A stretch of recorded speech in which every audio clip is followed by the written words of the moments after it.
BJP के गढ़ में जो पार्षद चुनाव जीत रहा था उसी का काट दिया गया टिकट समाजवादी पार्टी द्वारा। ताज़ा मामला राजधानी लखनऊ के इंदिरा नगर लाल बहादुर शास्त्री प्रथम वार्ड में समाजवादी पार्टी का किला बनाने वाले सुरेंद्र वाल्मीकि का ही टिकट काट दिया गया। इस बीच जनता में भारी आक्रोश भी देखने को मिला। जनता ने कहा, जो जमीनी स्तर का नेता है, जो क्षेत्र में मौजूद है, हम लोग उसी को जानते हैं, पार्टी बाद में, व्यक्तिगत पहले। पार्षद का चुनाव आपके काम, आपके व्यवहार से ही पहचाना जाता है। सुरेंद्र वाल्मीकि से इस मौके पर बात हुई। उन्होंने भी यही कहा कि पार्टी से मुझे कोई शिकायत नहीं है, लेकिन पार्टी में जो बैठे हैं उच्च अधिकारी, उनको एक बार क्षेत्र में आकर मुआयना करना चाहिए था। जिसको जनता जानती ही नहीं, उसको टिकट देकर क्या साबित करना चाह रहे हैं। उन्होंने कहा कि जनता के ही डिमांड पर हम निर्दलीय चुनाव लड़ेंगे और मैं साबित कर दूंगा कि मैं सही हूं या पार्टी के अधिकारी। सुरेंद्र वाल्मीकि ने यह भी कहा कि मैं राष्ट्रीय अध्यक्ष अखिलेश यादव से भी जाकर मिलूंगा और इसकी शिकायत करूंगा। मैं 17 वर्षों से लगातार समाजवादी पार्टी का सिपाही हूं और हमेशा पार्टी का वफादार रहा हूं और आगे भी रहूंगा। देखिए सुरेंद्र वाल्मीकि से सीधी बातचीत।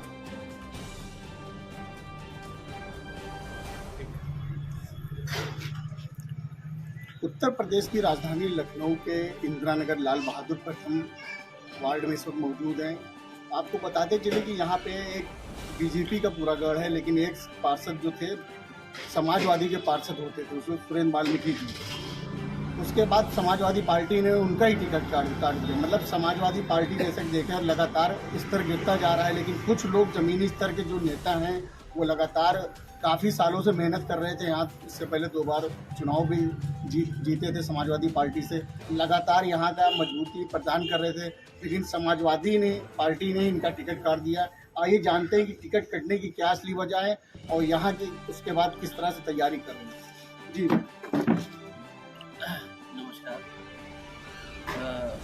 जी, मैं 1996 से लगातार समाजवादी पार्टी का सिपाही रहा हूँ और बूथ से काम करने शुरू किया और विधानसभा से लेकर नगर और प्रदेश स्तर तक के संगठनों में मैंने काम किया। लगातार इस क्षेत्र में काम करके लोगों को जोड़ संगठन को मजबूत किया, पार्टी को मजबूत किया और पार्टी ने मुझे 2012 में नामित पार्षद के रूप में बनाया और मेरा ये प्रयास रहा नामित पार्षद के रूप में कि इस क्षेत्र में जो भी उपेक्षित लोग थे, जहाँ जो वर्तमान में पार्षद हुआ करते थे या पद पे बैठे हुए लोग हुआ करते थे, जो लोग इन क्षेत्रों को पूरी तरह से अवॉइड कर लेते थे, पूरी तरह से उपेक्षित रखते थे, ऐसे क्षेत्रों को मैंने चिन्हित करके उन क्षेत्रों में सड़क, सीवर, पानी, बिजली, स्ट्रीट लाइट, साफ सफाई जैसे जन सुविधाओं का इंतजाम करने का प्रयास किया, जिसके फलस्वरूप इंदिरा नगर जैसे इलाके में जहां ये कहा जाता था कि किसी एक पार्टी विशेष का अगर कोई किसी को भी खड़ा कर दे तो वो बिना ऐसे ही चुनाव जीत जाया करता, उस क्षेत्र से अपने लाल बहादुर शास्त्री प्रथम वार्ड से यहाँ से समाजवादी पार्टी का पार्षद के रूप में मैंने अपनी धर्मपत्नी करुणा प्रसाद वाल्मीकि को पार्षद निर्वाचित कराया। यहाँ के सम्राट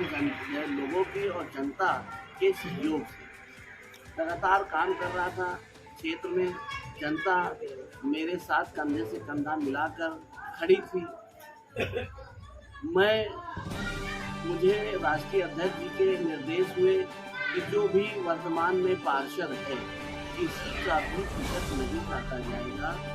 और उनके निर्देशों की अवहेलना करते हुए लखनऊ नगर के पदाधिकारियों के द्वारा मुझे एक दिन पहले सिंबल दिया गया और कहा गया कि आप जाकर अपना नामांकन दाखिल करें। अगले दिन 17 तारीख की सुबह मैं उस सिंबल के साथ नामांकन करने गया और नामांकन पत्र दाखिल किया समाजवादी पार्टी के अधिकृत उम्मीदवार के रूप में। 2 बजे अनायास ही मुझे जानकारी हुई कि आपके ही वार्ड से कोई दूसरे व्यक्ति को सिंबल प्रदान कर दिया गया और आपकी उम्मीदवारी को निरस्त कर दिया गया। मैं समझ नहीं पाया कि आखिर अचानक से ऐसा क्या हो गया, मेरे अंदर कौन सी ऐसी कमी नज़र आई कि पार्टी ने मेरा टिकट को काट के और एक ऐसे व्यक्ति को यहाँ से टिकट दे दिया जो इस क्षेत्र का निवासी भी नहीं है। लोग उसको न जानते हैं, न पहचानते हैं, न कोई इस क्षेत्र से उसका मतलब है। हाँ, ये मुझे मालूम है कि शायद बहुत बड़ी गाड़ियों से चलने वाले लोग हैं, बहुत प्रॉपर्टी का काम है उनका, पैसे वाले पूंजीपति लोग हैं। लेकिन आप पूंजी के दम पे लोगों को, हो सकता है कि पूंजी के दम पे आप टिकट ले सकते हो, लेकिन पब्लिक, जनता का प्यार, आशीर्वाद आप बिना पसीना बहाए, बिना जो है जमीन पे रहे नहीं आपको मिल सकता है। मेरी राष्ट्रीय अध्यक्ष जी से किसी प्रकार की कोई भी नाराजगी नहीं है, और उन्होंने लगातार ये कहा है कि जो भी हमारे विपक्ष के दौर में पार्षद हमारे कंधे से कंधा मिलाकर खड़े रहे हैं, ऐसे किसी भी पार्षद का टिकट मैं नहीं काटना है। परंतु उनके निर्देशों की अवहेलना करते हुए नगर पार्टी की ओर से ऐसा किया गया है। मैं समझ नहीं पा रहा हूँ कि आखिर क्या कारण है कि एक दिन पहले सिंबल दिया जाता है और अगले दिन मिस करके दूसरे को दे दिया जाता है। ये परंपरा समाजवादी पार्टी में कभी नहीं रही है। आज मैं देख रहा हूँ कि इस तरह की परंपरा है, और मैं अकेला नहीं हूँ, बहुत से ऐसे नाम हैं, 5-5 बार के पार्षद हैं जो ईमानदारी से, निष्ठा से अपना काम को अंजाम दे रहे थे। ऐसे लोगों के साथ भी इस तरह से किया गया है। तो मैं यही उम्मीद करूंगा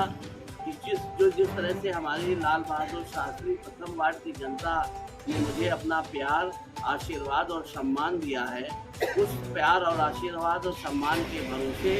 मैं निर्दलीय प्रत्याशी के रूप में इस क्षेत्र में चुनाव लड़ूंगा, और उनके प्यार और आशीर्वाद और सहयोग के दम पर पुनः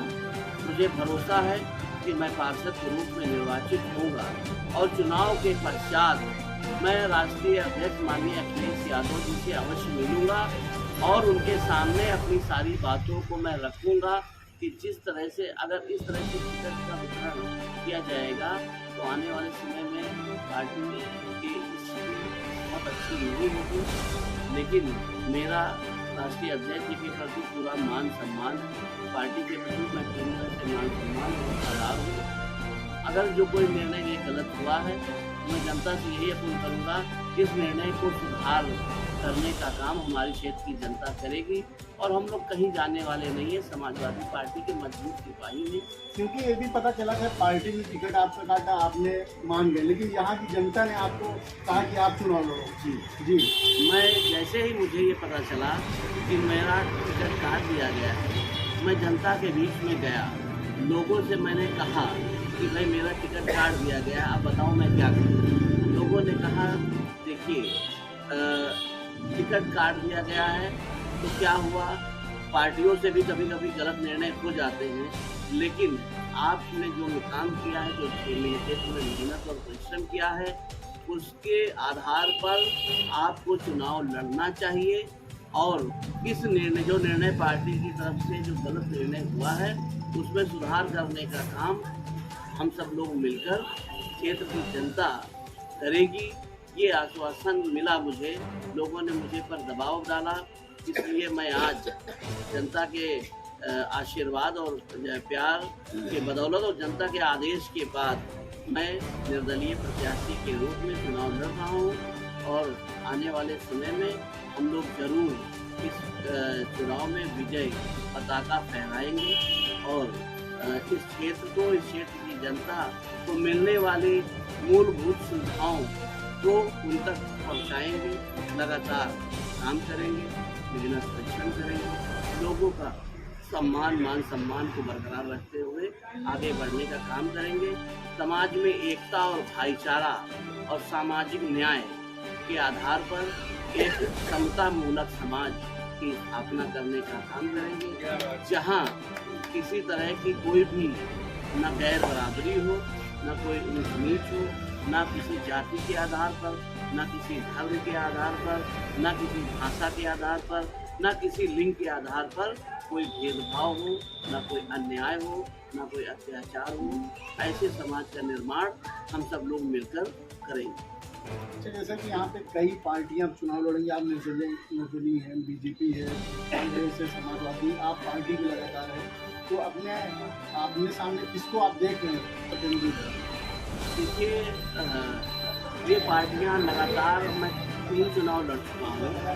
और लगातार ये पार्टियां चुनाव लड़ी है, हमारे सामने लड़ रही, लेकिन उसके बावजूद भी मेरी मेहनत को, मेरे परिश्रम को, मेरे द्वारा जनहित में किए गए काम के आधार पर जनता लगातार मुझे अपना सहयोग, अपना आशीर्वाद देती रही है। और जिस तरह से आज भी मुझे जन समर्थन लोगों का मिल रहा है, मुझे नहीं लगता है कि कोई भी ऐसा उम्मीदवार है जो कहीं टिक न पाएगा, कहीं कोई टिकने वाली स्थिति किसी की भी नहीं है, कोई स्थिति टिकने वाली नहीं है। शायद अगर सब अपनी जमानतें बचाने